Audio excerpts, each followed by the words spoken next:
Tulale. Lalela command. Command figure, command proof. Hilang albale. It's important to, and that's why we allowed Mr. Roux to go first, to understand the context of this application. That this is not our application. This is Thales's application. And it's easy to forget that because, you know, there's a media noise. Zuma is going back to court and all that. It's not Zuma's case. It's Thales. And the importance of that fact, my Lord, will become clear as I argue my case. We come here knowing that in this country there are two laws. There is a law for Jacob Zuma and there is a law for all South Africans. So that is why we expect any outcome in cases which involve President Zuma, because we know that even historically there are laws which were just only designed and created for him. And some of those laws are not even constitutional. You won't even find them in a South African jurisprudence. So we're here today having that at the back of our minds. These courts cannot be trusted anymore. Any outcome here is possible because our observation and our suspicion is that some of the outcomes against him are influenced by the establishment. So you can't say we're going to win this case, we're not going to win it, knowing how some judges have behaved in this country. I mean, some have been reported to have received bribes, millions of bribes, which, with a motive of influencing how they should conduct adjudication. So many things are happening, many unethical things get exposed on a day-to-day basis in this country. But we hope that the judge before this case has not lost his mind and has not lost his conscience. He's a sober judge that will take a decision based on the correct principles of jurisprudence. For us, my Lord, the big point, which your Lordship will appreciate, that another court, that there are prospects that another court would find differently, is this. Your Lordship made a gross misdirection or error in respect of the characterization of the application, stroke applications.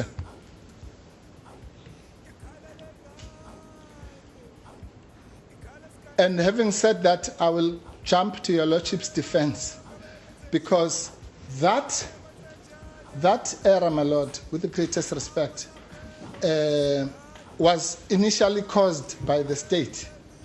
And I will demonstrate how the state caused that error. But to some extent, it was also aided and abetted by the second accused, with respect to my learned friends. But one thing that is clear is that my learned friends for the second accused, in their pleadings, made it clear that what the case was not about. And my respectful submission, my Lord, is that there are reasonable prospects that another court might find that the court adjudicated exactly what we say the case was not about.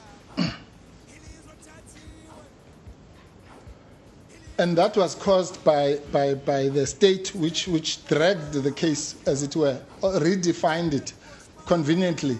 And I have my suspicions as to why they did that, but unlike them, I will not accuse them of having done so deliberately.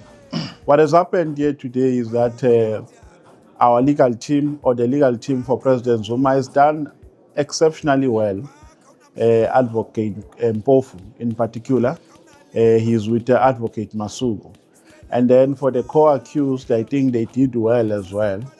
But that can at times be immaterial, considering what I've said earlier, that in this country there are laws only for Jacob Zuma. So we're hoping that the judge presiding over this case is a sober judge that is going to take a decision based on merits versus the law, not based on emotions and based on political dynamics. We hope that this is a sober judge with a very clear conscience and with a very clear credibility and integrity of conducting the work of the judiciary with high levels of impartiality and objectivity. So, in our respectful submission, the error with respect, my Lord, was that this case was run and adjudicated as if it was brought under Section 35(3)(d) of the Constitution. Whereas the case was, and we were at pains to explain this in our founding affidavit at least, that the case was actually brought under 35(3)(I), my Lord.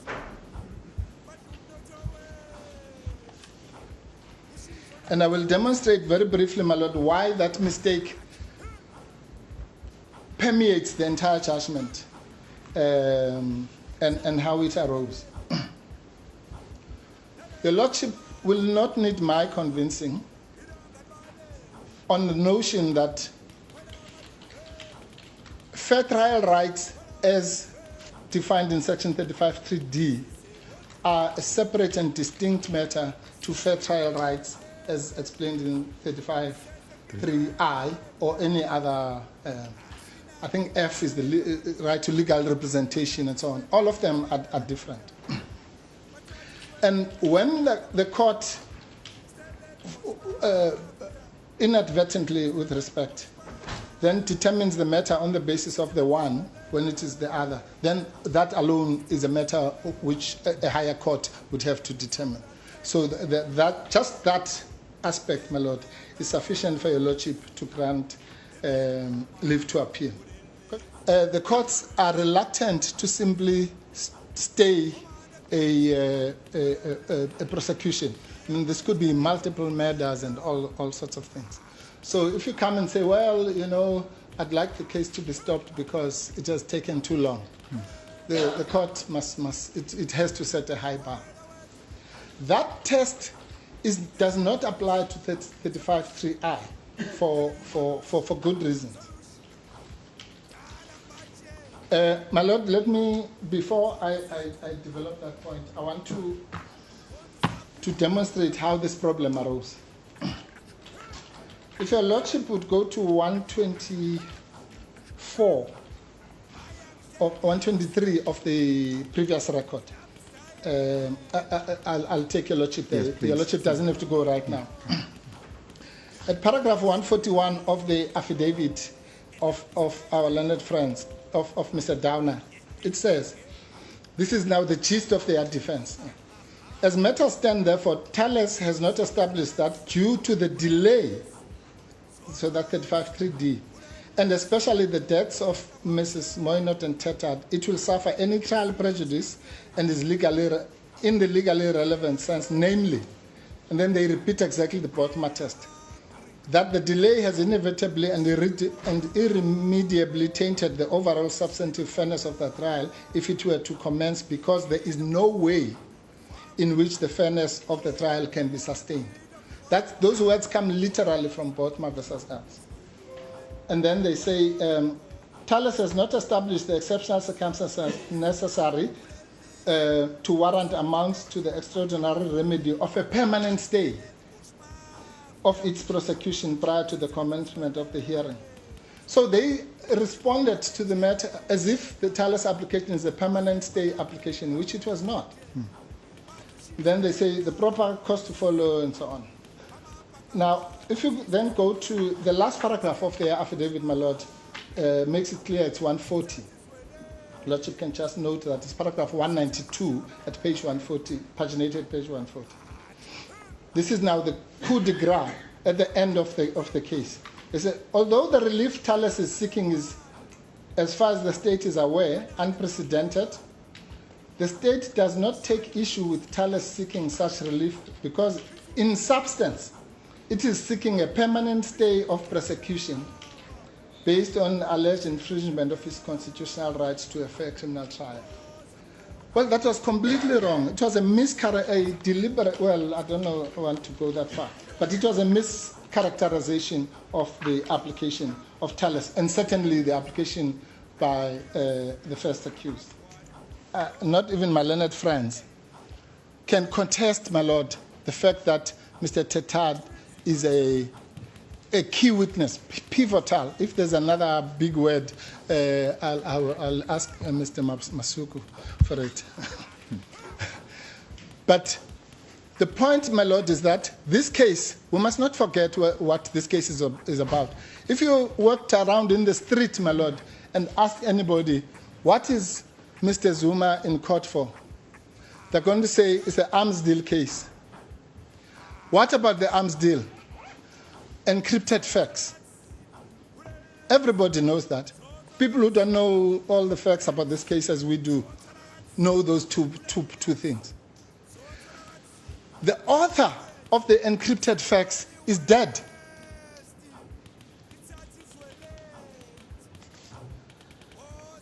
And unfortunately, that is the sad situation. May his soul rest in peace. But he's gone. And now, if the author of that crucial, that's the smoking gun in this case. The smoking gun is the so-called encrypted facts.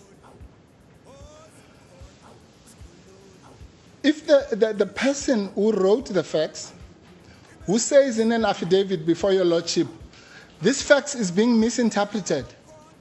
The facts, he says, it is not true that in these facts, encrypted facts, I was soliciting a bribe from Mr. Zuma. He says that.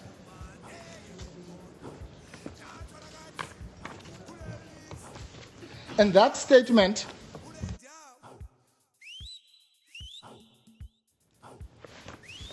and the lordship will find that at 496 of the original record. And you see, because these things are glossed over, it's important, if your lordship allows me, just to read from the facts. Mr. Tetad wrote the facts on, the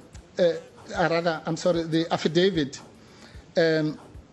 After he had, remember, there was another affidavit where he had agreed to the authorship of the yes. Then he says, in his other affidavit, I was bothered by the fact that I had to do this cryptic affidavit that simply says I'm the author. And I kept on bothering the people until they said, okay, do the one where you want to explain. And he did. And this is what he says. At this stage, paragraph 4, I wish to state that I do not agree with the interpretation according to Annexure X, that's the encrypted facts, by the state. Furthermore, the state seeks to draw inferences from Annexure X which are not justified. It says, during and before the meeting I allegedly had with Mr. Sheikh, I was allegedly requested by him to arrange payment of a bribe by Thompson CSF to the Deputy President, Mr. Zuma. And then he says at paragraph 6, in response to the above, I wish to state 1. At no stage did Mr. Sheikh ever request from me or in my presence the payment of a bribe to the Deputy President. I'm jumping to the next important one.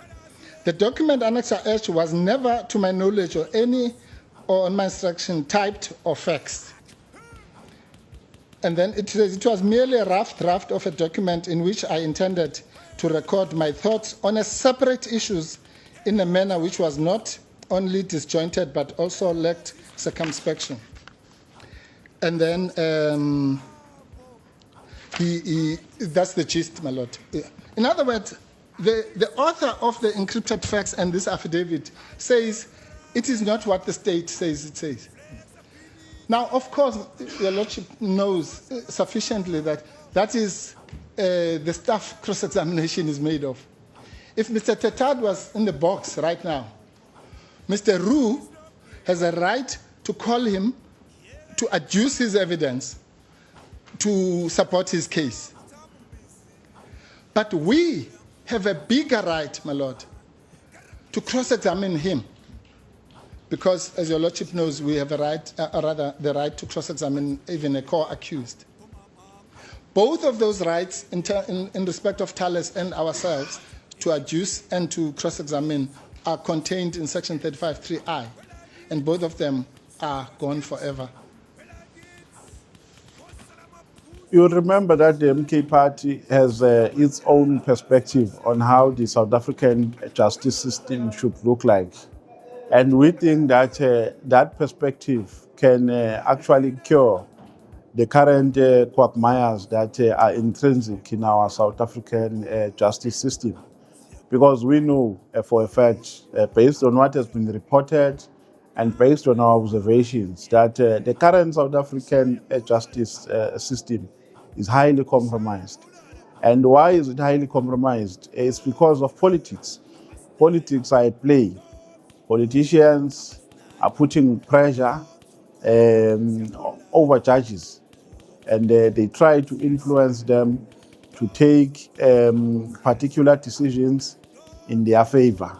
So that is the current situation. You know, if there are people who compromise our justice system, our justice system are politicians. It's them because they know that they have money to influence judges, they have power to influence them. So we believe that the mechanisms that we propose as the MK Party in our justice system are mechanisms which are going to cure these quagmires and are going to curtail and circumvent any possible erosion of the justice system in South Africa. For instance, the MK Party is saying the NPA, we have a particular view on the appointment and the suspension of the NDPP, for instance. The NPA currently is under the behest and custodianship of the NDPP, who is the head of the NPA. And that NDPP is appointed by who? By the president. And Parliament can't do anything, even if it finds fault against the NDPP. They can't suspend them out of their own volition. They can't dismiss her. The only thing that they can do is to wait for the president to make a recommendation. So those are the modalities, amongst many modalities that as the MK Party, we are proposing in line with our call for the constitutional amendment, because this constitution is Eurocentric, besides the issues that I've spoken about, which open a can of worms and which invite political interference.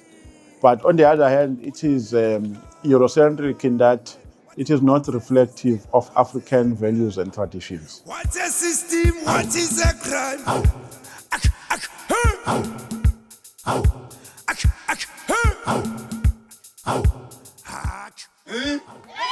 Sekusele iminyaka emithathu nje sithatha iSouth Africa. Siyoshintsha iSouth Africa size sithele umthelela kwamanye amazwe. Yekho umuntu ophinda hlupheke. Sina yonke into eSouth Africa. Okumbuwa phansi sinezwe sinakho konke. Singake silokode sivotela abelungu webabulu. Hawu inkosi yami. Abasivotele bona ngenhlanhla sebebaningi abelungu abajabula kabuthi ake nithathe. Hayi laba abagangile abazimisela ukuhlala kanye nathi, and bayasho ukuthi bazovota, bavote kanye nathi. Asibazike laba abasebenza nabelungu manje bemnyama ukuthi bawuthini. Maye babo abanye niyabaze, mina ngibaza amagaba ngiyawakhohlwa nje.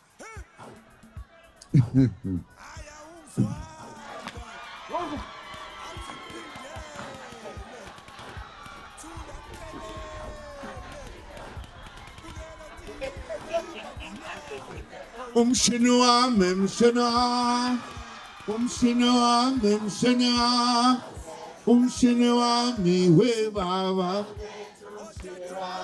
awulethu umshini wami mshini wami umshini wami mshini wami umshini wami we baba umshini wami umshini wami umshini wami umshini wami umshini wami umshini wami umshini wami mshini wami umshini wami mshini wami umshini wami we baba awulethu umshini wami mshini wami umshini wami mshini wami umshini wami we baba hayi wena uyangibambezela umshini wami mshini wami umshini wami we baba hayi wena musungibambezela umshini wami mshini wami umshini wami we baba umshini wami mshini wami umshini wami mshini wami umshini wami we baba awulethu umshini wami mshini wami umshini wami mshini wami umshini wami we baba hayi wena uyangibambezela umshini wami mshini wami umshini wami we baba hayi wena musungibambezela umshini wami Shina. Siyabonga kakhulu, siyabonga nambe kahle. Hlangane mhla ka 15 madoda kugcwala mhla ka 15 sizothatha iprovince, siyabonga.